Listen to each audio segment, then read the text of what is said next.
जम्बूद्वीपे भरतखंडे आर्यावर्ते भारतवर्षे। जम्बू टॉक्स देखने वाले हमारे सभी दर्शकों का बहुत बहुत स्वागत, अभिनंदन। मैं हूं आपके साथ निधीश गोयल, करता हूं आप सभी का यथोचित अभिवादन। दोस्तों, हम लोग हमेशा से सुनते आए हैं कि क्या लेकर आए थे, क्या लेकर जाओगे। बिना कपड़ों के आए थे, बिना कपड़ों के जाओगे। जब आए थे तो लोग हंसे थे, और जब जाओगे तो लोग रोएंगे। संसार नाशवान है, शरीर नश्वर है, आप अमर है, आत्मा अचर है, अमर है। ये तो देह है और एक कपड़ा है, मिट्टी में मिल जाएंगे। इसके लिए लेकिन ये जीवन जो है फिर मिला किस लिए है? एक्चुअली ये जो ऊर्जा का पिंड था वो तो अपने आप में स्वतंत्र होता होगा। तो स्वतंत्रता को शरीर देकर के बंधन में बांधा गया है, या उस स्वतंत्रता को और ऊर्जित किया गया है? जरा हमें इस बात को भी समझना पड़ेगा। क्योंकि अगर प्रेम जो है वो देह नहीं देखता है, शरीर नहीं देखता है, उसके लिए तो मन ही काफी है, तो वो ऊर्जा का जो पिंड था वो काफी था। फिर शरीर की आवश्यकता क्यों पड़ती है? तो शरीर मिला किस लिए है, क्या करने के लिए मिला है? उसका सदुपयोग करना है तो सदुपयोग का मतलब क्या होता है? और अगर संसार के सभी सुखों का उपभोग करना है तो उपभोग के लिए मना क्यों किया जाता है? इन सारी बातों में कुछ कुछ बातें ऐसी हैं जो हमें कंफ्यूज भी करती हैं। लेकिन उन्हीं कंफ्यूजन्स को दूर करने के लिए हम लोगों ने ये जो व्याख्यान माला, ये श्रृंखला शुरू की है, जिसका नाम है गीता जी, श्रीमद् भगवत गीता। काफी सारे कार्यक्रम हम इसके बारे में अब तक कर चुके हैं। एक बार फिर से आज की इस कड़ी में आप सभी दर्शकों का बहुत बहुत स्वागत, अभिनंदन। आप सभी से निवेदन है, जम्बू टॉक्स को अपना प्रेम, अपना स्नेह, अपना आशीर्वाद सब्सक्राइब करके, वीडियोस को आगे बढ़ा करके तकनीकी, आर्थिक और नैतिक रूप से जरूर देते रहिए। आइए, स्वागत करता हूं हमारे बीच पधारे हुए हमारे हर बार की तरह अतिथि गुरु जी रामेश्वर मिश्र पंकज जी। नमस्ते गुरु जी, कैसे हैं आप? नमस्कार जी। एकदम ठीक है नीतीश जी। जी गुरु जी, शुरू करें।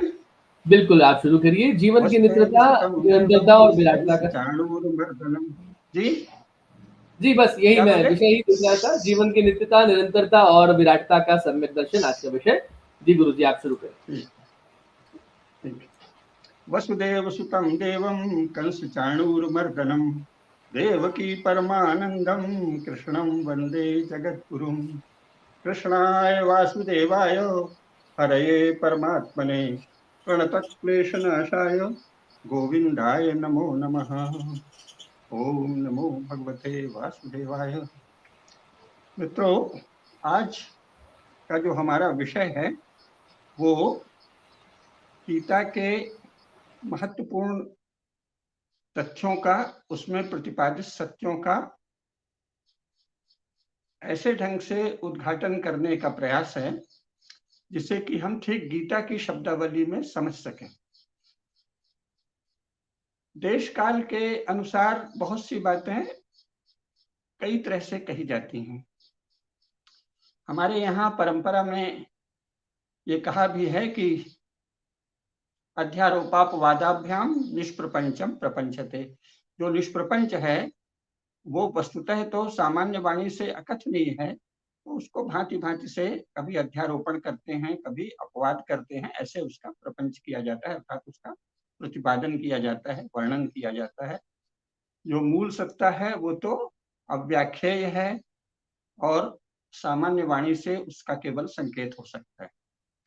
तो एक ही बात को लोग कई तरह से कहते हैं, लेकिन मैं कोशिश कर रहा हूं कि जो उसका मूल स्वरूप है उसकी ओर आप लोगों का, सभी श्रोताओं का ध्यान आकर्षित करूं। और इसके लिए इसके लिए ये बहुत आवश्यक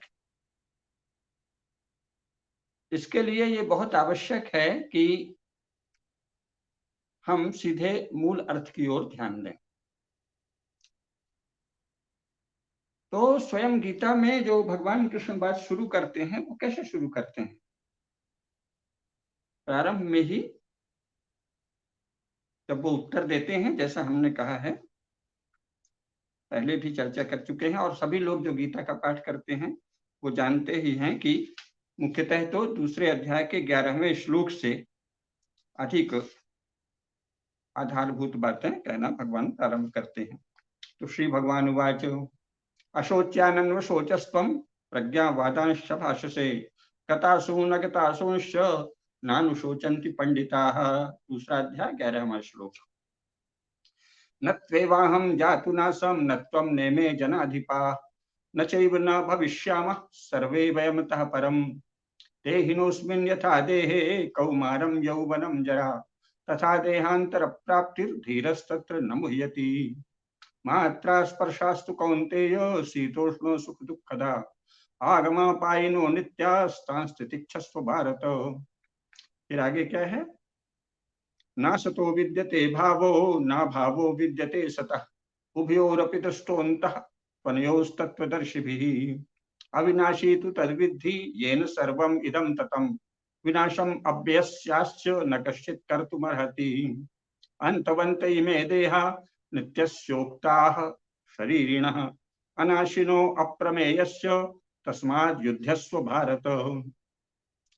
यैनं वेत्ति हन्तारं यश्चैनं मन्यते हतम् उभौ तौ न विजानीतो नायं हन्ति न हन्यते न जायते मृते वा कदाचिन् नायं भूत्वा भविता वा न भूयः अजो नित्यः शाश्वतोऽयं पुराणो न हन्यते हन्यमाने शरीरे वेदा विनाशिनं नित्यं यैनं मजमव्ययम् कथं सा पुरुषः पार्थ कं घातयति हन्ति कम् वासांसि जीर्णानि यथा विहाय नवानि गृह्णाति नरोपराणि तथा शरीराणि विहाय जीर्णानि अन्यानि संयाति नवानि देहि नैनं छिन्दन्ति शस्त्राणि नैनं दहति पावकः न चैनं क्लेदयन्त्यापो न शोषयति मारुतः अच्छेद्योऽयं मदाह्योऽयम् अक्लेद्यो अशोष्य एव च नित्यः सर्वगतः स्थाणुर्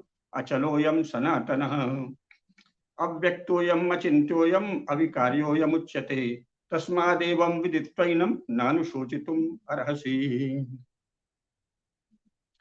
अव्यक्तादीनि भूतानि व्यक्तमद्यानि भारत अव्यक्तनिधनान्येव तत्र का परिदेवन देहि नित्यम् अवध्योऽयं देहे सर्वस्य भारत तस्मात् सर्वाणि भूतानि न त्वं शोचितुम् अर्हसि। ये है दूसरे अध्याय का 11वें से 25वां तक श्लोक। अभी हम लोगों ने बीच में एक आध श्लोक छोड़कर पढ़ा। तो भगवान क्या कहते हैं? मूल तर्क क्या है? यही बात उपनिषदों में कही है, यही बात वेदों में कही है, वेदांत दर्शन का यही सार है और योग दर्शन का भी यही सार है। तो जीवन क्या है? जीवन तो नित्य है, सनातन है, सदा है। ये जो कहा जाता है कि जीवन अनित्य है, वो मृत्यु को ही जीवन मान लेना है। ये जो मरण धर्मा वस्तुएं हैं, जो कुछ भी मरण धर्मा है, जो कुछ भी नाशवान है, वह निरंतर परिवर्तनशील है। तो वो क्या परिवर्तनशील है? जो मरण धर्मा है, जो नाशवान है। और जीवन तो नित्य है, सनातन है। जीवन का नाश कभी भी नहीं होता। फिर क्या होता है? उसका रूपांतर। भगवान ने क्या कहा? वासांसि जीर्णानि यथा विहाय नवानि गृह्णाति नरोपराणि तथा शरीराणि विहाय जीर्णानि अन्यानि संयाति नवानि देहि। जैसे पुराने कपड़े बदलकर नया कपड़ा धारण करते हैं, तो कपड़े धारण करने वाले को ये तो नहीं कहता कि अब मनुष्य बदल गया। सुबह मैं कोई अन्य कुर्ता पहने था और अभी दूसरा कुर्ता अगर पहन लिया हूँ, किसी ने कभी कोई अन्य कपड़ा पहना है तो दूसरा कपड़ा पहन लिया या सदा के लिए उस कपड़े को त्याग करके नए कपड़े पहनने लगा, फिर उसे भी बदल दिया, तो एक तो कभी नहीं कहा जाता कि वो मनुष्य दूसरा है। मनुष्य वही है, कपड़े बदल गए हैं। इसी प्रकार शरीर बदलता है, जीवन तो वही, जीवन का प्रवाह उसी निरंतरता में चलता है। क्यों? क्योंकि जीवन तो सनातन है, नित्य है। जीवन अनित्य नहीं है। ये मरण धर्म संसार अनित्य है। जो भी नाशवान वस्तुएं हैं, शरीर है, उसके विभिन्न अंग और अवयव हैं, ये अनित्य हैं, ये नाशवान है। तो ये तो जीवन नहीं है ना, ये तो जीवन को धारण करने वाले उपकरण। तो इन दोनों बातों में कभी भी दोनों बातों में कभी भी भ्रम नहीं करना चाहिए। जीवन एक निरंतर प्रवाह है, एक सनातन प्रवाह है, और उस जीवन को धारण करने वाले उपकरण, माध्यम निरंतर परिवर्तनशील है। जैसे कि शरीर, एक आयु जो भी है मनुष्य की, तो उसमें वो शरीर जो है वो निरंतर है, और उसके कपड़े सैकड़ों बार बदले जाते हैं। कुछ लोग हजारों बार बदलते हैं, कुछ लोग दिन में कई बार बदलते हैं। तो कपड़े बदल रहे हैं, इससे वो मनुष्य का शरीर नहीं बदल रहा। मतलब शरीर वही है, उसके कभी युवावस्था हुई, फिर प्रौढ़ावस्था हुई, फिर वृद्धावस्था हुई, लेकिन शरीर एक ही है। तो शरीर जो है वो धारण कर रहा है कपड़ों को। इसी प्रकार जीवन को धारण करने वाले हैं। जीवन का मूल तत्व तो अविनाशी जो परमात्मा है वही जीवन है, लेकिन उस जीवन को अभिव्यक्त करने के माध्यम है। जैसे शरीर है तो ये जन्म है, फिर अगला जन्म होगा, फिर उसके बाद जन्म होगा। और मान लीजिए कि आपने अपने को बहुत ही शुद्ध किया, सब प्रकार से निर्मल हो गए, सब प्रकार की वृत्तियां शांत हो गई, और आपने मूल आत्म स्वरूप का दर्शन कर लिया, तो आप परमात्मा सत्ता से अभिन्न हो गए। तब भी जीवन का विलोप नहीं हुआ। जीवन की जो स्वाभाविक स्थिति है, जीवन की जो अनंतता है, जो परम आनंदमय, परम चिन्मय, परम सत्वमय परमात्मा है, जो संपूर्ण जीवन का स्रोत है और जीवन का मूल है, उनसे ही जीवन अभिव्यक्त हुआ है, और जीवन के सभी रूप उनमें ही हैं, उनसे ही हैं। तो अंत में अगर आपने बाकी सारे बाहरी रूपों की नश्वरता जान ली और अपने आत्मस्वरूप को जान लिया जो कि ब्रह्म स्वरूप की है, तो भी जीवन थोड़ी नष्ट होता है। तो आपका जीवन धन्य हो गया। ब्रह्म को जानना, भगवान को जानना, आत्मस्वरूप को जानना जीवन की धन्यता है, वो जीवन का नाश नहीं।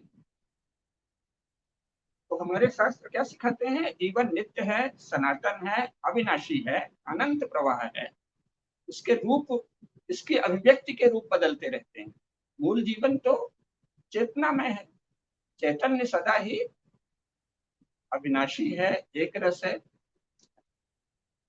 निर्विकल्प है, निरंतर चल रहा है। ये जो चिन्मय सत्ता है, ये अबाधित, निरंतर गतिवान है, निरंतर स्थिर भी है और गतिवान भी है। मनोज कहा है ना कि वो चल भी रहा है और नहीं भी चल रहा है, दूर भी है और पास भी है।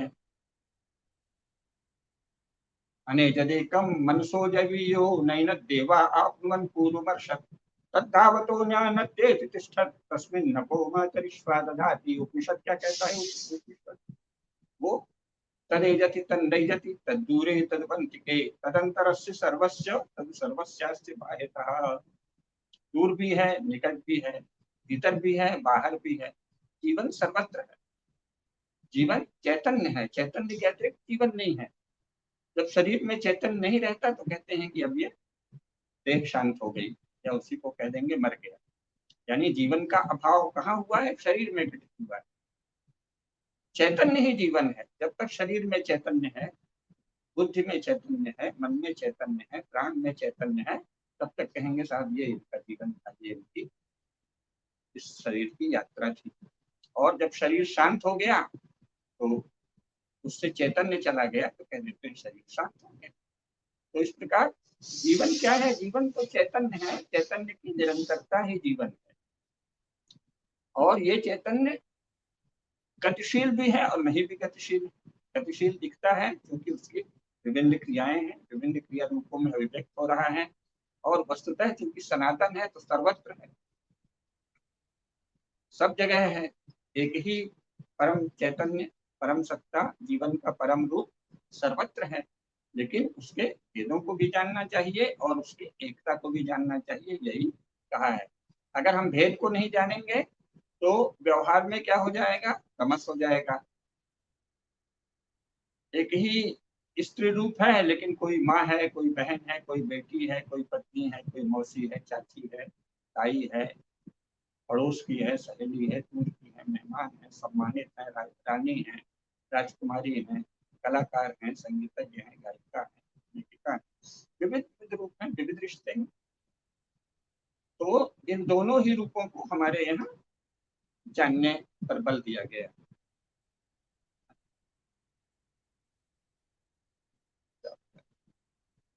दोनों ही रूप महत्वपूर्ण हैं, दोनों ही रूपों का ज्ञान होना चाहिए। जो परिवर्तनशील है, जो नाशवान है, जो मरण धर्मा है, वह जीवन का माध्यम है, जीवन का उपकरण है, वह स्वयं जीवन नहीं है। लेकिन जो मूल जीवन है वो तो नित्य है, निरंतर है। और जब आप सारे ही बाह्य रूपों में अपनी आसक्ति त्याग देते हैं और उनके यथार्थ स्वरूप को जान लेते हैं, अर्थात परम सत्ता को जान लेते हैं, आत्म सत्ता को जान लेते हैं, ब्रह्म सत्ता को जान लेते हैं, तब भी जीवन का निषेध नहीं होता, जीवन की धन्यता हो जाती है। आप जो जीवन का मूल रूप है, जो आदि है और जो परम गति भी है, उसे जान लेते हैं। इस प्रकार ठीक से जानना चाहिए। और ये कहना कि जीवन तो नश्वर है, ये निराशा सूचक जो वाक्य है, ये तथ्य नहीं है ना। यहाँ प्रश्न आशा निराशा का भी नहीं है। गीता में उपदेश कहीं नहीं है, गीता में विवेचन है, तत्व विवेचन। कि अर्जुन तो पहले से ही विद्वान था और सारे शास्त्र जानता था, तो उसको किसी उपदेश की वैसे आवश्यकता क्या थी? तो सब पढ़े हुए था, और पढ़े हुए का पुराना उपदेश, बार बार उपदेश तो उसके जैसे मेधावी व्यक्ति को, जिसकी धारणा शक्ति भी प्रबल है और जो सब प्रकार से धारण शक्ति में सक्षम है, उसको उपदेश की आवश्यकता नहीं। उसको यथार्थ दर्शन करा देने वाले विवेचन की आवश्यकता है। तो गीता क्या है? तत्व विवेचन, सत्य का सम्यक दर्शन कराने वाला शास्त्र वो गीता है। तो सम्यक दर्शन क्या है? कि जीवन अनित्य नहीं है, जीवन के उपकरण, जीवन की अभिव्यक्ति के माध्यम, जो बाहरी, जो इस मरण धर्म संसार का जो प्रकृति का अंग है, जो त्रिगुणात्मिका प्रकृति का अंग है, त्रिगुणात्मिका प्रकृति स्वयं में जीवन नहीं है, यही तो बार बार कहें। त्रिगुणात्मिका प्रकृति जो है वो तो जीवन की अभिव्यक्ति का, चैतन्य की क्रीड़ा का या अभिव्यक्ति का या पुरुषार्थ की साधना का माध्यम है, पुरुषार्थ की सिद्धि का माध्यम है। तो मूल रूप में जो चैतन्य है वो अप्रतिहत है, सतत प्रवाहित है, निरंतर है। इसलिए जीवन शाश्वत है, जीवन सनातन है, जीवन नित्य है। मृत्यु से जीवन नहीं समाप्त होता, मृत्यु से जीवन की एक यात्रा समाप्त होती है, फिर दूसरी यात्रा शुरू होती है और विभिन्न योनियों में जाते हैं, तब भी जीवन नहीं समाप्त होता। जीवन की यात्रा के अलग अलग पड़ाव। फिर आप योगी होते हैं, सिद्ध पुरुष होते हैं, यक्ष होते हैं, गंधर्व हो सकते हैं, नक्षत्र मंडल जो चैतन्य पुरुष है उसके भीतर, नक्षत्र मंडल का एक बाहरी रूप है, एक उसका चिन्मय तत्व है, चैतन्य तत्व है। तो जैसे ध्रुव है, तो ध्रुव का जो पिंड है वो तो उसका त्रिगुणात्मिका प्रकृति का ही अंग है। लेकिन जो जिन ध्रुव ने तपस्या की थी, जो उन्हें वरदान मिला, वो ध्रुव उस त्रिगुणात्मिका प्रकृति वाले ध्रुव के मूल में स्थित पुरुष है, चैतन्य सत्ता है। तो ध्रुव भी चैतन्य है, चंद्रमा भी इसीलिए देवता है, चैतन्य सत्ता है, सूर्य भी चैतन्य सत्ता है। तो एक उनका हुआ बाहरी आवरण, जैसे हम लोगों का ये शरीर है, ऐसे ही उनके भी विभिन्न शरीर हैं, चंद्रमा का शरीर, सूर्य का शरीर, ध्रुव का शरीर, लेकिन उनके भीतर भी एक परम सत्ता, चिन्मय सत्ता, दिव्य सत्ता विद्यमान है। इसलिए हमारे यहाँ नक्षत्रों को भी क्या कहा गया है? जीवंत सत्ता है सभी नक्षत्र। चंद्रमा भी देवता है, सूर्य देवता है, नक्षत्र देवता है। प्रातः स्मरण में क्या करते हैं? प्रातः उठ के उन्हीं सबका ध्यान करते हैं ना। ब्रह्मा मुरारिस्त क्रांतकारी भानु शशि भूमि सुभुदश्च पुरुष शुक्र शनि राहु केतवः कुर्वन्ति सर्वे मम सुप्रभातम्। तो ये सब चैतन्य सत्ताएं हैं ना। चंद्रमा, सूर्य, मंगल, बुध, गुरु, शुक्र और शनि, ये क्या है? एक इनका त्रिगुणात्मिका प्रकृति से जुड़ा स्वरूप है और एक इनके भीतर प्रकाशित दिव्य सत्ता है, चिन्मय सत्ता है। तो ये सब दिव्य सत्ताएं हैं। के भीतर पुरुष है, के भीतर चेतना है, के भीतर चिन्मय तत्व है, उसकी ही हम उपासना करते हैं, किसी उसकी त्रिगुणात्मिका प्रकृति की उपासना नहीं करते। जब हम इस शरीर को, अगर कोई सजग पुरुष, चेतना से संपन्न पुरुष शरीर को स्वच्छ रखता है, मन को स्वच्छ रखता है, बुद्धि को धर्म कार्य में नियोजित और प्रयुक्त करता है, तो वो जानता है कि ये सब उपकरण है। वस्तुतः मैं किसके लिए कर रहा हूँ? उस आत्मसत्ता के लिए, जो पुरुषार्थ की साधना और पुरुषार्थ की सिद्धि के लिए कर रहे हैं। तो ये ज्ञान किसी भी विवेकवान पुरुष को सदा रखना चाहिए कि ये सब तो जो बाहरी उपकरण है, जो त्रिगुणात्मिका प्रकृति है, वो जीवन नहीं है, वो जीवन की अभिव्यक्ति का माध्यम, वो जीवन की अभिव्यक्ति के उपकरण है, वो जीवन की अभिव्यक्ति के साधन है, करण है, और उन्हीं करणों से विविध चेष्टा होती है। भगवान ने क्या कहा? अधिष्ठानम तथा करणम चा पृथक् विविधाश्च पृथक् दैवम शैवात् पंचमम। तो करण है और चेष्टाएं हैं, ये करण और चेष्टाएं किसी अधिष्ठान से होती हैं, लेकिन जो मूल जीवन तत्व है, जो मूल चैतन्य तत्व है, वो सनातन है, वो सदा है। इसलिए ये कहना कि जीवन तो अनित्य है, ये भ्रांति मूलक कथन है। शरीर अनित्य है, और अनित्य इस अर्थ में है कि परिवर्तनशील है, नाशवान। जब उसे क्षणभंगुर कह देते हैं तो क्षणभंगुर काल के विराट फलक में कहते हैं इस ध्यान के साथ, तब तो ठीक है। और कहीं यूं ही निराशा से कह दिया कि जीवन क्षणभंगुर है, तो वो अज्ञान। जीवन क्षणभंगुर है, ये निराशा में कहा गया कथन तो निरर्थक है ना, क्योंकि वो आपका एक तरह से आत्मवंचना है। आपने कह दिया जीवन क्षणभंगुर है, तो फिर अगले क्षण आप जीवित कैसे हैं? आप सारे काम भी कर रहे हैं, आप तरह तरह की इच्छाएं भी कर रहे हैं, उन इच्छाओं की पूर्ति का प्रयास भी कर रहे हैं, और खुद को ठग रहे हैं कि जीवन क्षणभंगुर है। अगर क्षणभंगुर ही है, तो अगले क्षण आप क्या कर रहे हैं? इसकी आवश्यकता ही नहीं है। काल के विराट फलक में देखते हुए कहने पर तो उसका अर्थ है। और अगर आपने निराशा में कह दिया कि जीवन क्षणभंगुर है, तो उसका वो केवल एक भ्रांति है, और वो जीवन में क्षणभंगुर है। आपका ये शरीर जो है, वो अपनी आयु पूरी करके, जो उसके कर्म विपाक हैं, जो जाति, आयु और भोग, ये जो कर्म विपाक है, कर्माशय से जो बनता है, जाति, आयु और भोग, ये जो परिणाम है, ये अपने कर्माशय के अनुसार कर्म परिपाक होने पर जो उनका निर्धारित समय है, उसको पूरा करके जाते हैं। तो वो भी कोई भंगुरता नहीं है, अपना पूरा कार्य करके जाते हैं। जितनी आयु आपको अपने कर्माशयों के कारण मिली है, तो उतनी आयु तो आपको भोगनी ही पड़ेगी। और जो भोगनी ही है, सुख से भोगना है, पुरुषार्थ की भावना से भोगना है, उत्साह से भोगना है, ये तो अगर आपको अपनी मूल सत्ता का स्मरण है, तो आनंद मैं रहकर ही सारे पुरुषार्थों की साधना करनी है, सजग रहकर विवेक। तो इसलिए निराशा के अर्थ में जीवन की क्षणभंगुरता, जीवन तो क्षणभंगुर है ही नहीं, शरीर को भी निराशा के अर्थ में क्षणभंगुर कहना आपके भीतर के तमस का, निराशा का, मोह का, आवरण का, अविद्या का प्रमाण। वस्तुतः तो जीवन निरंतर चल रहा है, और शरीर तो नाशवान इस अर्थ में है कि सबकी एक निर्धारित अवधि है। अपने ही कर्म परिपाक के कारण, अपने ही कर्माशय के कारण जो जीवन की आयु, इस शरीर की, इस माध्यम की, करण की आयु जो मिली है, वो भी आपको पूरी करनी। आप उसके पहले नहीं जा सकते, और उसके बाद रह नहीं सकते, और फिर अगले शरीर में जाते हैं। वासांसि जीर्णानि यथा विहाय नवानि गृह्णाति नरोपराणि, तथा शरीराणि विहाय जीर्णानि अन्यानि संयाति नवानि देहि। तथा शरीराणि विहाय जीर्णानि, जीर्ण शरीर जीर्ण कैसे हो गया है?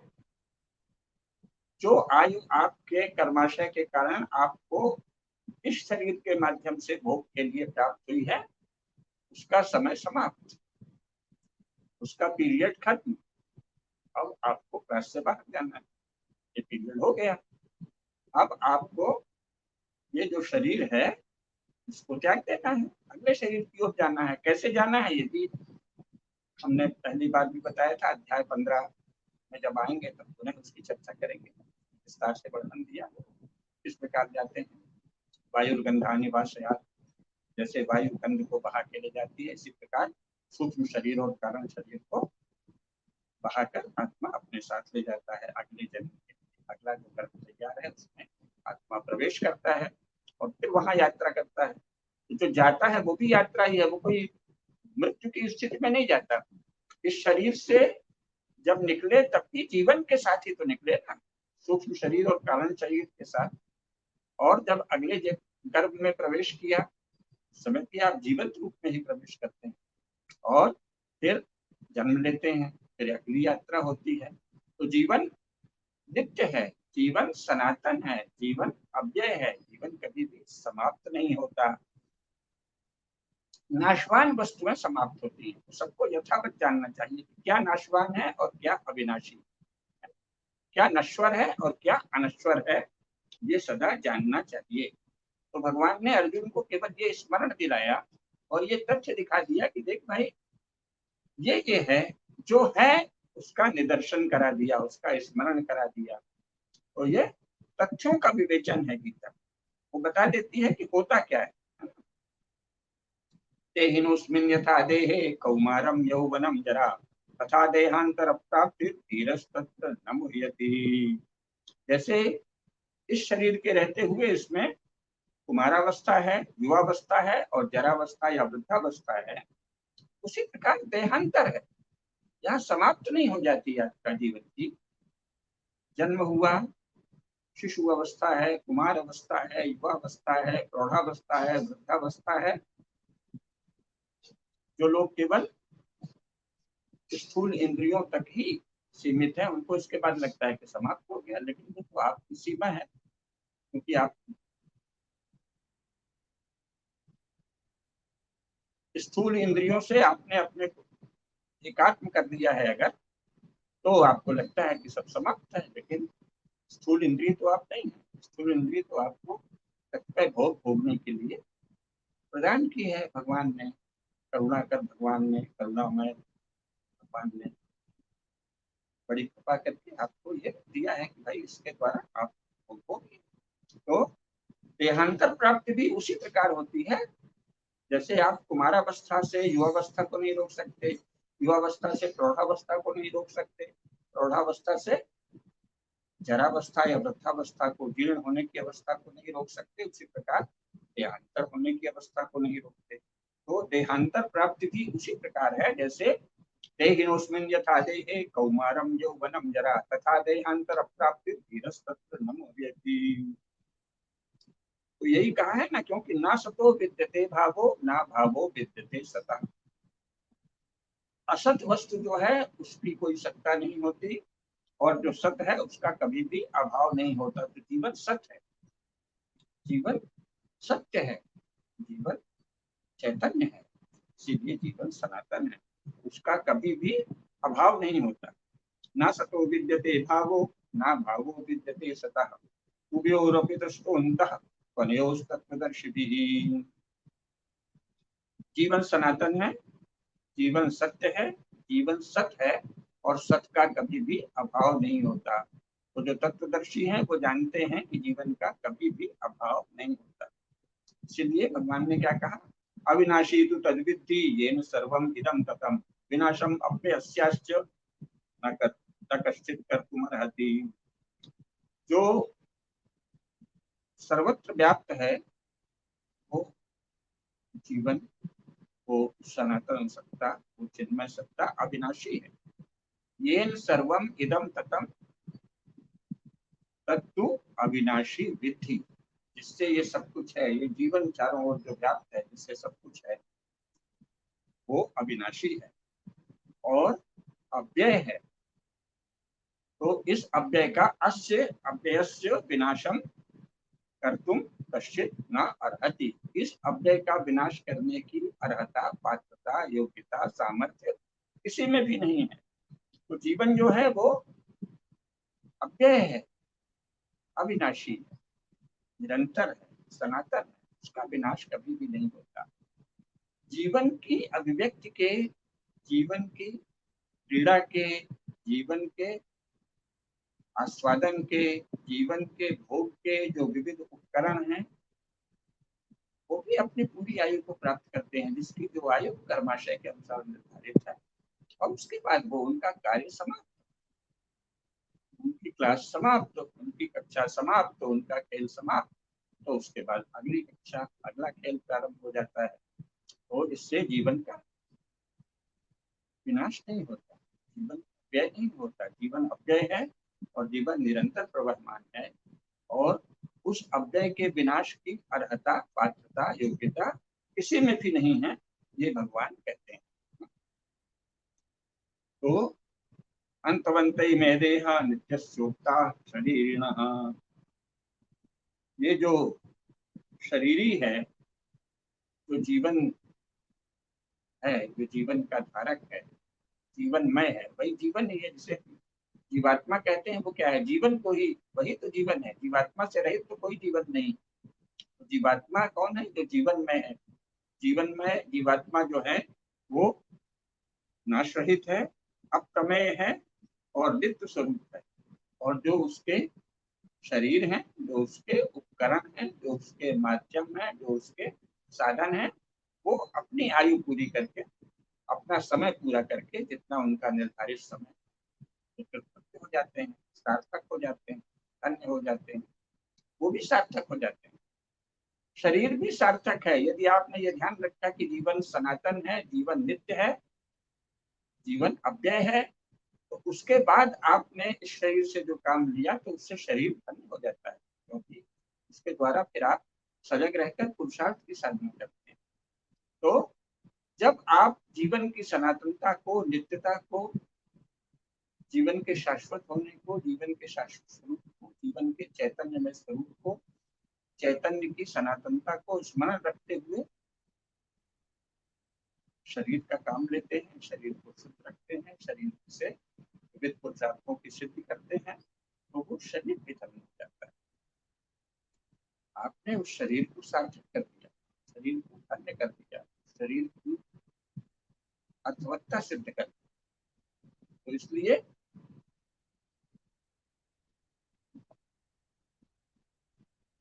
शरीर भी इस अर्थ में कोई नष्ट नहीं हुआ कि अरे अब तो कहीं नहीं, वो सार्थक हो गया, आपका शरीर सार्थक हो गया। यदि आपने विवेक पूर्वक जो आपका स्वधर्म था उसका पालन किया, उस पुरुषार्थ की सिद्धि की, जो आपकी संकल्प थी, वासना थी, आकांक्षा थी, जो आपके धर्म में मनोरथ थे, जो आपको विवेक प्राप्त हुआ था, वो आपने इस शरीर से सिद्ध हुआ, तो शरीर धन्य हो गया, शरीर सार्थक हो गया। इससे अधिक की आसक्ति का कोई काम नहीं है। वो तो आपकी अज्ञान या मूर्खता से आया ना, कि उसके बाद आप उस शरीर को चाहते हैं। क्लास खत्म होने के बाद अगर कोई बच्चा वहीं बैठा रहे तो उसे इडियट ही कहेंगे, बेचारे की बुद्धि नहीं चलती, बच्चा घात पीड़ित है अथवा स्मृति भ्रष्टता है, अविकसित शिशु है, तो बैठा है, चले गए सब बाहर। अध्यापक भी चले गए और विद्यार्थी अगर उसी क्लास में बैठे भी हैं तो उस अर्थ में वो क्लास समाप्त हो गया, फिर नया क्लास शुरू हुआ। और विश्वविद्यालयों में तो कई बार क्लासेस भी अलग अलग जगह होती है, हाँ ये पीरियड हुआ, आप चल भी। तो दूसरी क्लासेस में तो क्लास बना देते हैं कि यहीं बैठे रहो, लेकिन विश्वविद्यालय में पता है ये होता है, अभी यहाँ ये कक्षा हो रही है, तो इस प्रकार वो सार्थक हो गई ना, क्लास सार्थक हो गई, शरीर सार्थक हो गया। आपने शरीर के द्वारा जो कुछ पुरुषार्थ संपादित करने योग्य थे, जो कुछ उनकी अर्थवत्ता थी, जो कुछ उसके द्वारा करणीय था, वो सब पूरा कर दिया, तो इस अर्थ में सार्थक हो गया। और फिर उसमें भी उससे अधिक का मोह रखना तो आपकी इडियोसिटी है, मस्तिष्क अविकसित है। जो बच्चा इसका मस्तिष्क ही काम नहीं करता, वो कक्षा समाप्त होकर बाकी बच्चे चले गए हैं दूसरी कक्षा में, वही बैठा रहेगा, क्योंकि उसको पता ही नहीं। तो इसी प्रकार अगर आप मूड हैं, चित्त मूढ़ावस्था में है, तो आपको आसक्ति होगी, अरे ये तो शरीर चल गया, शरीर गया, शरीर गया नहीं, शरीर धन्य हो गया, शरीर ने अपनी यात्रा पूरी कर दी, उसका जितना प्रयोजन था उतनी देर हो रहा और अगली यात्रा में जीवन चल गया। तो इसलिए जीवन अनित्य नहीं है, जीवन नित्य है, जीवन सनातन, जीवन शाश्वत है, जीवन की यात्रा अविराम है, अखंड है। जीवन की विराटता को अनुभव करिए। उपनिषद क्या कहते हैं? यो वै भूमा तत्सुखम नाल्पे सुखम अस्ति। जो भूमा है, जो विराट है, जो महत है, उसी में सुख है। अल्प में सुख है नहीं, अल्प में कोई भी सुख नहीं है। अल्पता की प्रतीति में कोई सुख नहीं है। सदा विराटता का स्मरण रखना चाहिए। जीवन की विराटता, चैतन्य की विराटता, सत्ता की विराटता, परम सत्ता की विराटता, इसका स्मरण रखना ही तथ्य है। और भगवान ने अर्जुन को यही दिखाया कि क्या कह रहा है कि ये नहीं रहेंगे, ये मर जाएंगे, क्या निरर्थक सोच रहा है। उसको बस केवल याद ही दिलाना था। उसको तो याद आ गया क्योंकि सब शास्त्र को उसने पहले से पढ़ रखे थे। ऐसा नहीं है कि पहली बार उसे बताया जा रहा है, लेकिन मानो मोह के क्षण में जिस तथ्य का विस्मरण हो गया, गुरु क्या करता है, जो आपके भीतर चिदग्नि है उसको प्रदीप्त कर देता है। जो आपके भीतर आत्म ज्योति है उसको उद्बुद्ध कर देता है। आपके भीतर की आत्म ज्योति को उद्बुद्ध कर दिया, चिदग्नि को प्रदीप्त कर दिया, तो सीखता ही काम। इसीलिए भगवान बुद्ध ने भी क्या कहा था, अपदीपो आत्मदीप। तो आपके दीप को प्रज्वलित किया जा सकता है। इसके बाद सारा प्रकाश आपके भीतर है। आपकी चिदग्नि को ज्योतित किया जा सकता है, दीप किया जा सकता है। आपकी आत्मज्योति को प्रज्वलित किया जा सकता है, आपकी सत्ता को। और यात्रा तो आपकी ही है। तो इसलिए जीवन की नित्यता का स्मरण रखिए, जीवन की सनातनता का स्मरण रखिए। चैतन्य की सनातनता, चैतन्य की नित्यता ही जीवन की नित्यता है। क्योंकि चैतन्य जो है वही जीवन है। जीवन चैतन्य है और चैतन्य ही जीवन है। शेष जो है वो तो यात्रा है, शेष जो है वो तो क्रिया है, शेष जो है वो तो चेष्टाएं हैं, शेष जो है वो तो उपकरण। उपकरण नित्य नहीं है। उपकरण अपनी वास्तविक आयु के लिए, वास्तविक सामर्थ्य के लिए, जितने उनमें सामर्थ्य, ये शरीर आपको अलग अलग शरीर अलग अलग सामर्थ्य से युक्त दिया जाता है, मिलता है कर्माशय के परिणाम से। तो इसमें उस शरीर की प्राप्तता है, अन्यता है, सार्थकता है।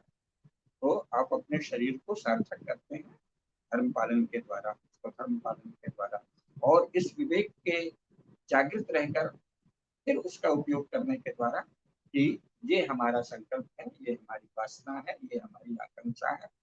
हम इस शरीर के द्वारा, इस मन के द्वारा, इस बुद्धि के द्वारा, इन विविध क्रियाओं के द्वारा इस पुरुषार्थ की साधना कर रहे हैं, इसकी सिद्धि कर रहे हैं, इसकी प्राप्ति कर रहे हैं, और इस प्रकार इस कार्य को संपादित कर रहे हैं। उपदृष्टानुमंता च भर्ता भूत। इसीलिए अलग अलग भूमिका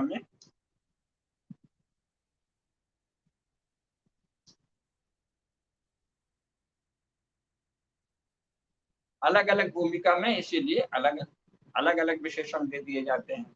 उपद्रष्टा है, अनुमंता है, भोक्ता है, कर्ता है, कुछ भी नहीं है, सबसे परे भी है, साक्षी भी है। तो ये क्या है, ये भूमिका के अनुसार दिए गए विशेषण। मूल तो एक ही है, लेकिन क्या कहा है, उपदृष्टानुमंता च भर्ता भोक्ता महेश्वर। ये कहा है। जब आप देख रहे हैं तब दृष्टा है। फिर आप संकल्प करते हैं किसी कार्य के लिए, आपकी चेतना अनुमति देती है तो आप अनुमंता हैं। जब आप उसको करते हैं उस समय आप उसके भरता हैं और करता है, और भोक्ता भी। उपदृष्टानुमंता च भर्ता भोक्ता महेश्वर। तो इस प्रकार जीवन की नित्यता को जानना चाहिए, जीवन की अनंतता को जानना चाहिए, जीवन की विराटता को जानना चाहिए। और उस विराटता को, नित्यता को, अनंतता को जानने पर ही आप विभिन्न क्रियाएं भी सम्यक रूप से कर सकेंगे। अर्जुन युद्ध सम्यक रूप से कर सके जब उन्हें ये पता चल गया कि ये स्मरण हो गया। ज्ञान तो पहले से ही था, पर उसका मोह के कारण मोहावरण का घात करना आवश्यक होता है, मोहावरण को भेदना आवश्यक होता है, और वो तो ज्ञान से ही होता है। भगवान वेदव्यास ने भी क्या कहा, इतिहास प्रदीपेन मोहावरण घातिना।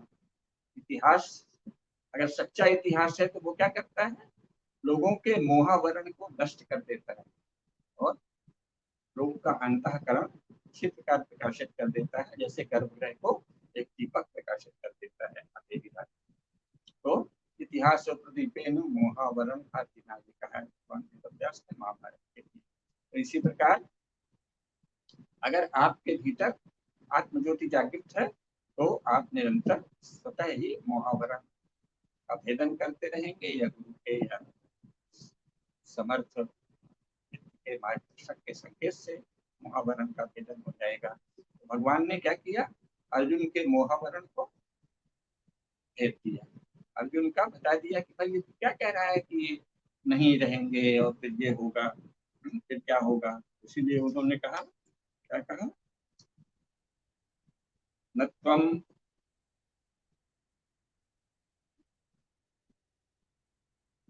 ऐसा नहीं है कि ये नहीं थे और ऐसा भी नहीं है कि ये नहीं होंगे।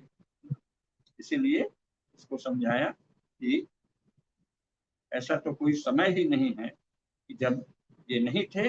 न त्वेवाहम जातुनासम न त्वम नेमे जनाधिपा न चैव न भविष्यामः सर्वे वयम तः परम। ऐसा नहीं है कि मैं कभी नहीं था, ऐसा नहीं है कि तू कभी नहीं था, और ऐसा भी नहीं है कि ये राजा लोग कभी नहीं थे।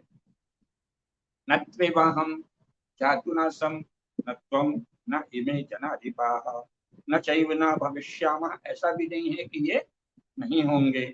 सर्वे वयम तः परम, हम सब सदा थे, सदा हैं, सदा रहेंगे, क्योंकि जीवन सदा था, सदा है, सदा रहेगा। जिस समय महान सेनापति महावीर बाजीराव पेशवा युद्ध कर रहे थे, उस समय भी हम लोग थे, इसी भारत भूमि में थे। कौन उनकी सेना में था, कौन कहाँ था, हैं जो तत्वदर्शी हैं वो जानते हैं, साधना से आप भी जान सकते हैं। लेकिन ऐसा नहीं था कि हम बाजीराव पेशवा के समय में थे, ऐसा नहीं था है कि हम छत्रपति शिवाजी महाराज के समय में थे, ऐसा नहीं है कि हम महाराणा प्रताप के समय में नहीं थे, ऐसा नहीं है कि हम 1857 से 1947 के बीच में नहीं थे, और ऐसा भी नहीं है कि हम भविष्य में नहीं होंगे। अगर हम परम ब्रह्म से एकाकार हो गए तो परम ब्रह्म भी सनातन है, सर्वत्र सदा है, तो उस समय भी हम होंगे, और जो हमारी बीच की यात्रा है उसमें भी हम होंगे। तो जीवन सदा है, जीवन निरंतर है, जीवन नित्य है, जीवन अविनाशी है। न त्वेवाहम जातुनासम, न तो ऐसा है कि मैं नहीं था, न न तू एव अहम जातु, ऐसा नहीं है कि मैं नहीं था, हा?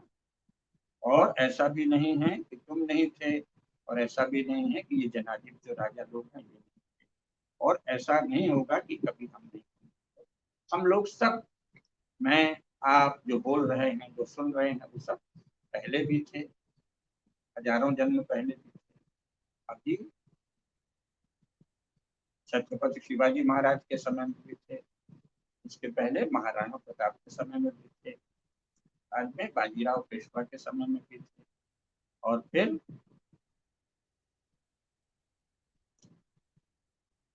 जो अन्य विविध राजा हुए हैं अपने अपने क्षेत्र के समय भी हम रहे हैं, और अभी भी हैं, और भविष्य में भी होंगे। तो ये क्या है, जीवन की नित्यता, जीवन की निरंतरता, जीवन की विराटता, जीवन अनवरत है, जीवन अप्रमेय है, जीवन सनातन है।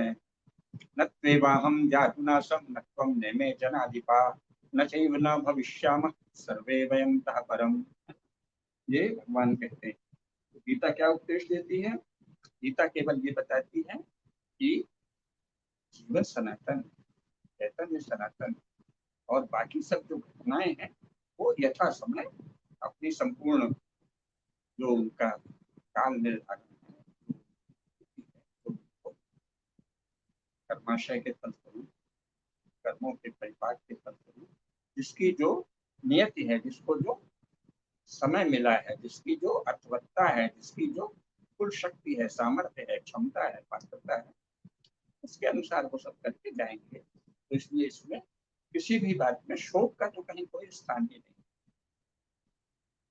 अब शोक का स्थान नहीं है तो सामान्य जो इंद्रिय गोचर जगत तक ही सीमित है उनको शोक भी होता ही है, तो उसको जो समझदार लोग हैं वो समझाते हैं। वस्तुतः तो शोक का कहीं कोई कारण ही नहीं है, ये सब तो घटित हो रहा है। और जो घटित हो रहा है उसको देखने की आवश्यकता है। भगवान कृष्ण ने अर्जुन को केवल ये स्मरण करा दिया, अर्जुन को सब जानता ही था।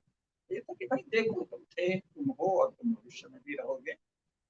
ये राजा लोग भी, ये जो तुम्हारे नातेदार रिश्तेदार, चाचा हैं, ताऊ हैं, बाबा हैं, पितामह हैं, पितामह, भतीजे हैं, भाई हैं, भतीजों के भी बेटे हैं, ठीक है, सबके सब पहले भी थे, अभी भी हैं, आगे भी रहेंगे। वो जब विश्व रूप दर्शन कराते हैं तो उसको प्रत्यक्ष भी दिखा दिया। ले यसे ग्रस्मानः समन्ता लोकान् समग्रान् वदनैर्ज्वलन्ति तेजोभिरा पूरे जगत समग्रम भासस्तवोग्राः विष्णु। वो भी आएगा, विश्व रूप दर्शन में हम चर्चा करेंगे। तो उस समय क्या होता है, सारे के सारे लोग भौतिक के ये तो आ रहे हैं और जा रहे हैं। यथा नदीनां बहवोऽम्बुवेगाः समुद्रमेवाभिमुखा द्रवन्ति तथा तवामी नरलोकवीराः विशन्ति वक्त्राण्यपि विज्वलन्ति यथा प्रदीप्तं ज्वलनं पतंगाः विशन्ति नाशाय समृद्धवेगाः तथैव नाशाय विशन्ति लोकाः तवापि वक्त्रान् समृद्धवेगाः। ये है ना। लेलिह्यसे ग्रस्मानः समन्तात् लोकान् समग्रान् वदनैर्ज्वलन्ति तेजोभिरापूरे जगत समग्रम भासस्तवोग्राः प्रतपन्ति विष्णु। होता है। तो ऐसा कोई समय नहीं है जब हम नहीं थे, जब आप नहीं थे, जब कुछ और नहीं था। न त्वेवाहं जातुनासं न त्वं नेमे जनाधिपाः न चैव न भविष्यामः सर्वे वयं तः परम। दूसरे अध्याय में ही भगवान सबसे पहले अर्जुन को जीवन की नित्यता का स्मरण करते हैं। ऐसा कोई समय नहीं था जब तू नहीं था, कि मैं नहीं था, कि ये नहीं थे। और ऐसा कोई समय नहीं है जब तू नहीं होगा, मैं नहीं होऊंगा और ये नहीं। जीवन नित्य है, जीवन सनातन है, जीवन अनवरत प्रवाह है। और इसलिए तुम तो वो करोगे जो तुम्हारा स्वधर्म हो, अपने स्वधर्म को पहचानो। और किसी में आपका अधिकार नहीं। कर्मण्येवाधिकारस्ते मां फलेषु कदाचन। उसके फल में आपका कोई अधिकार नहीं। इससे क्या होगा, युद्ध से तो ये नाश हो जाएगा, क्या करें। सब पूर्णता के समय उठने वाले विचार। आपका स्वधर्म क्या है इस समय, आपका धर्म क्या है, स्वधर्म क्या है, उसे करिए, इतना ही। कर्मण्येवाधिकारस्ते मां फलेषु कदाचन। आपका अधिकार केवल कर्म में है। भगवान समझाते हैं कि ऐसा कभी नहीं है। जैसे ही पहला 11वां श्लोक है जो दूसरे अध्याय का, जहां से शुरू करते हैं, ऐसा सुंदर वर्णन है। एव मुक्ता ऋषिकेशं गुडाकेशः परन्तपो न योत्स्य इति गोविंदम तूष्णीम बभूव। संजय कहते हैं, हे राजन, हे धृतराष्ट्र, एवं उक्त्वा ऋषिकेशम, एवं उक्त्वा ऋषिकेश से ऐसा कहकर गुडाकेश नेत्राजित अर्जुन न योत्स्य नहीं लड़ूंगा इति गोविंदम, गोविंद से ऐसा उक्त्वा, गोविंदम न योत्स्य इति उक्त्वा, गोविंद से मैं नहीं लड़ूंगा यह कहकर तूष्णीम बभूव, चुप। हे परंतप गुडाकेशा एवं गुडाकेशा ऋषिकेशम, हे परंतप गुडाकेशा ऋषिकेशम एवं उक्त्वा गोविंदम न योत्स्य इति उक्त्वा तूष्णीम बभूव। हे धृतराष्ट्र, संजय कहते हैं, ये जो निद्राजित अर्जुन है, इसने भगवान से कहा न योत्स्य, नहीं लड़ूंगा, और ऐसा कहकर चुप हो गया। तब क्या हुआ, तम उवाच ऋषिकेशः प्रहसन्निव भारत सेनयोरुभयोर्मध्ये विषीदन्तम् इदं वचः। तो इससे भगवान कृष्ण कोई नाराज नहीं हुए, बौखलाए नहीं हुए भगवान। उन्होंने ये नहीं कहा ये क्या कर रहे हो, यहाँ लड़ाई में आके क्या तमाशा कर रहे हो, नाटक कर रहे हो, कुछ नहीं कहा। तम उवाच ऋषिकेशः तम उवाच प्रहसन इव, हंसते हुए, उस विषीदंतम, उस शोक मग्न अर्जुन के प्रति भगवान कैसे बोले, तम उवाच ऋषिकेशः प्रहसन्नेव, हंसते हुए, प्रहसन करते हुए से, हंसते हुए से उन्होंने क्या कहा, विषीदंतम इदम वचः, क्या कहा वो आगे, हे धृतराष्ट्र, अंतर्यामी भगवान श्री कृष्ण महाराज दोनों सेनाओं के बीच में शोक करते हुए उस अर्जुन से हंसते हुए से यह बोले, क्या बोले कि भगवान वाच अशोच्यानन्व शोचस्वम प्रज्ञा वादांश्च भाषसे। अरे तू पंडितों की तरह बोलता है और जो शोक करने योग्य नहीं है उसी का शोक कर रहा है। जीवन जो अविनाशी है, जीवन जो निरंतर है, जीवन जो सतत है, उसे कह रहा है कि वो लुप्त हो जाएगा। अशोच्यानन्व शोचस्वम प्रज्ञा वादांश्च भाषसे, गतासु न गतासुश्च नानु शोचन्ति पंडिताः। ये शरीर अथवा जो भी उपकरण है ये कब आते हैं कब चले जाते हैं, तो अपनी पीड़ा के लिए, अपने उपादेयता के लिए, अपनी उपयोगिता के लिए, अपने उपभोग के लिए आते हैं और चले जाते हैं। गतासु न गतासुश्च नानु शोचन्ति पंडिताः। पंडित लोग उनके लिए कैसे सोच करेंगे। प्रहसन्नेव, हंसते हुए बोले, जान रहे हैं कि इसने सब पढ़ रखा है, सब समझ रखा है और इस समय मूर्खता कर रहा है और ऊपर से ज्ञान झाड़ रहा है। प्रज्ञा बाधांश से अशोच्यानि अन अशोचस्वम, जो सोचने योग्य नहीं है उनकी चिंता कर रहा है। प्रज्ञा बाधांश से, और प्रज्ञावाद झाड़ रहा है, पंडिताई झाड़ रहा है, बच्चा झाड़ रहा है।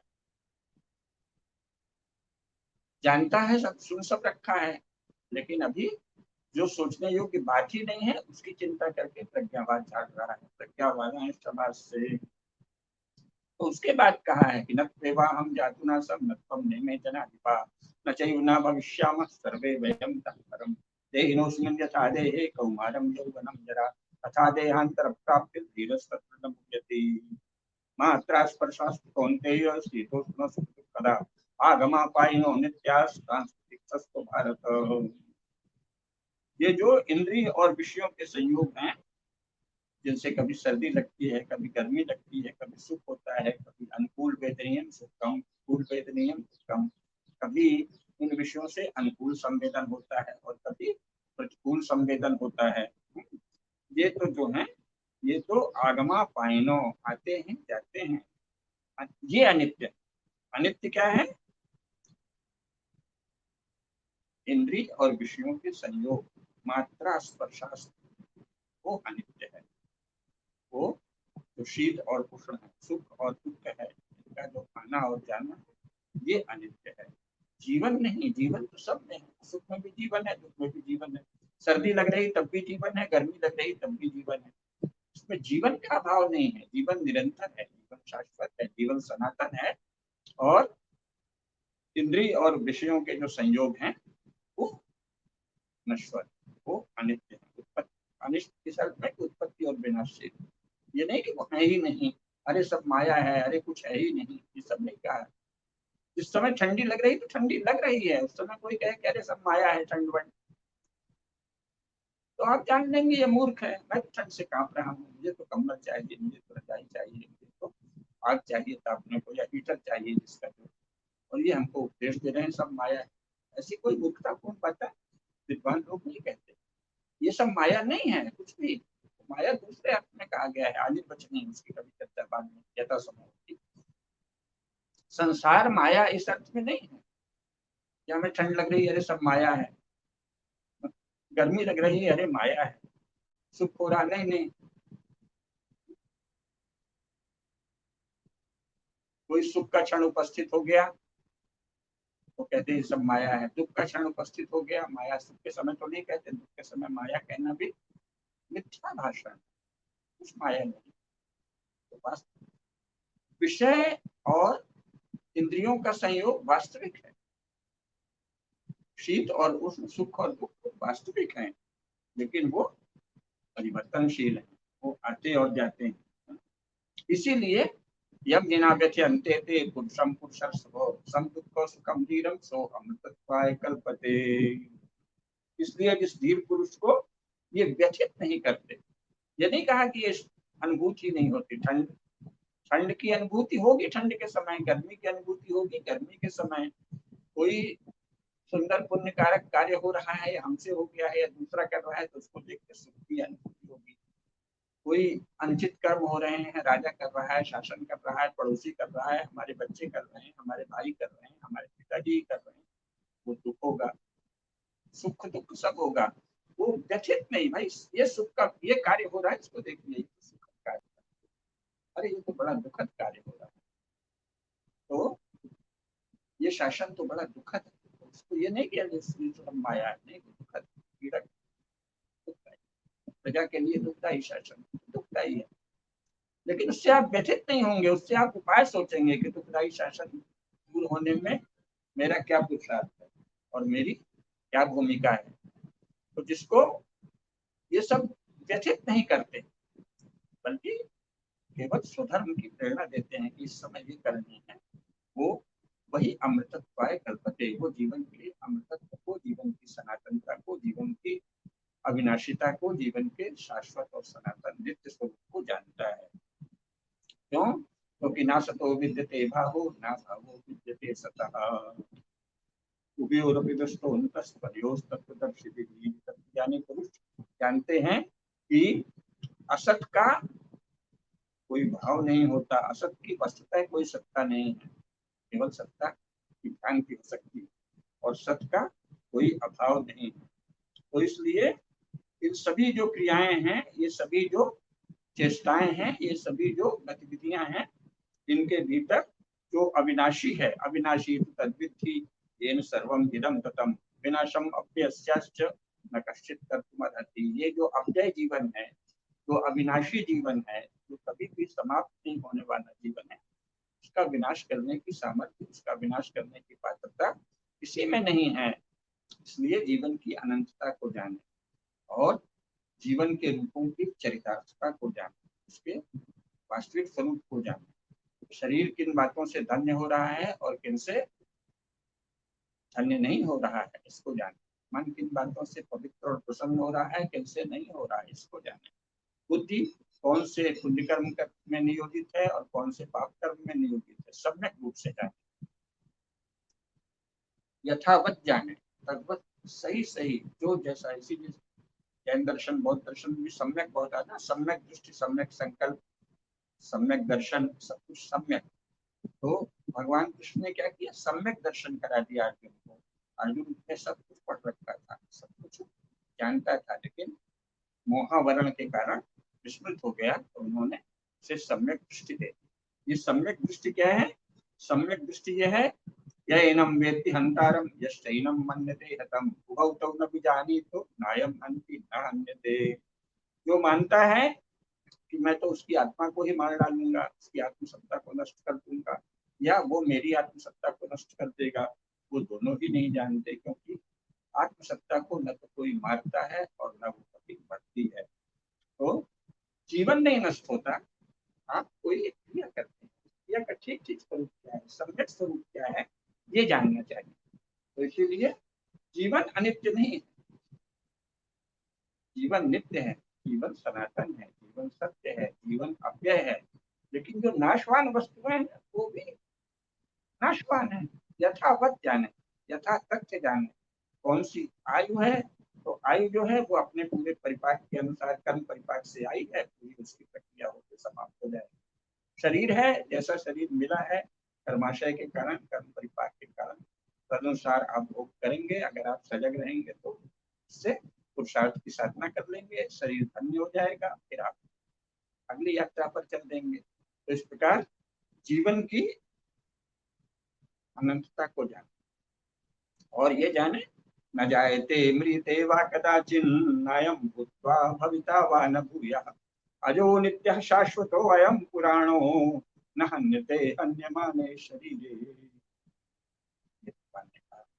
न जायते,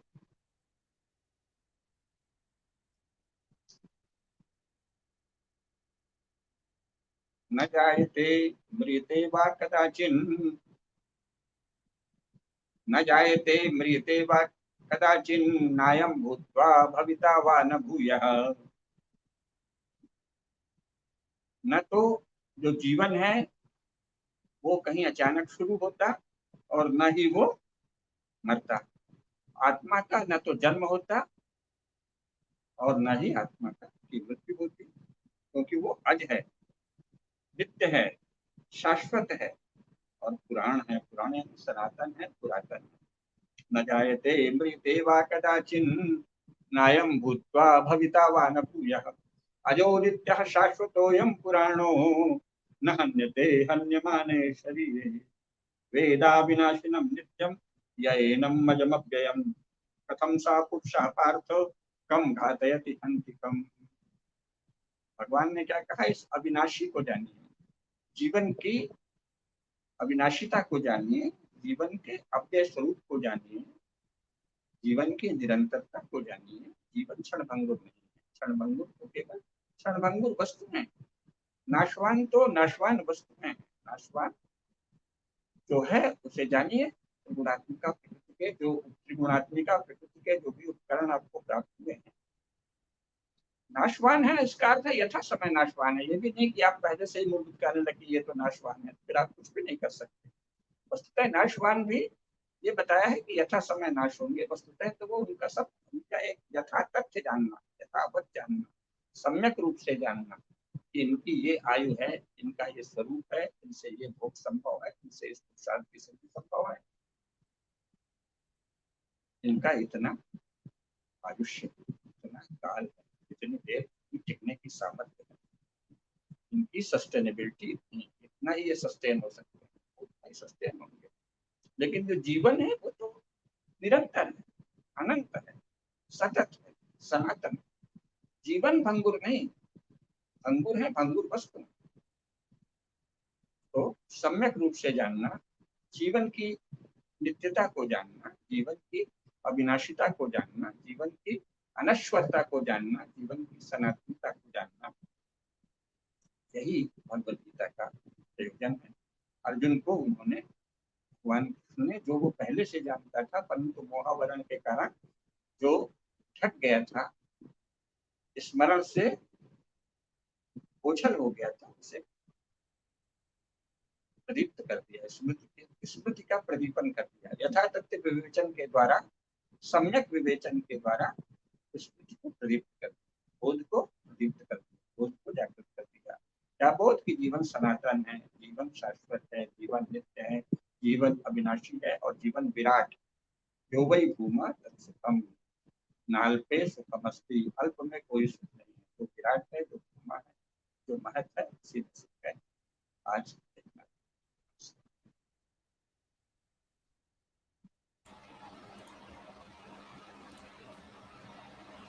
जी गुरु जी, आपका बहुत धन्यवाद। जो आपने जीवन के लिए कितना सुंदर एक विवेचन हमारे सामने प्रस्तुत किया है, वो स्पष्टता के साथ में बताया है कि जीवन सनातन है। अगर हम कहेंगे कि ये माया है, ये सब मोह माया है, हम बहुत बार सुन चुके हैं, लेकिन सब मोह माया में सब क्या है, वो सब कितना है और वो सब कितना झूठा है या कितना सच्चा है, तो वो कंफ्यूजन अगर हटते हैं तो शायद हम सबके लिए बहुत बेहतर हो जाता है। और शायद उन्हीं संदेहों को आज के इस कार्यक्रम के माध्यम से जो दर्शक ठीक प्रकार से सुन रहे होंगे वो सही तरीके से समझ पाएंगे। और अगली बार जब कोई बोलेगा कि ये तो सब मोह माया है, तो आप उसको प्रत्युत्तर भी ठीक से दे पाएंगे। चलिए, अगर आपके कुछ कमेंट्स हैं, आपकी कुछ टिप्पणियां हैं दर्शकों की, तो जरूर हमें मेल कीजिएगा या कमेंट बॉक्स में लिखिए। अगर उपयोगी होंगी तो गुरुजी तक भी जरूर पहुंचाएंगे। आपके प्रश्न भी आप हमें लिख सकते हैं, जिससे कि जब प्रश्नोत्तर का सत्र होगा तो उस सत्र में इन्हीं कार्यक्रमों के इर्द गिर्द जो प्रश्न आप पूछेंगे वो हम जरूर उन्हें लेंगे और सभी लोग उससे लाभान्वित हो सकेंगे। आज के कार्यक्रम में इतना ही। सभी दर्शकों का बहुत धन्यवाद करता हूँ। गुरु जी, आपका बहुत धन्यवाद। जय हिंद, जय भारत, नमस्ते।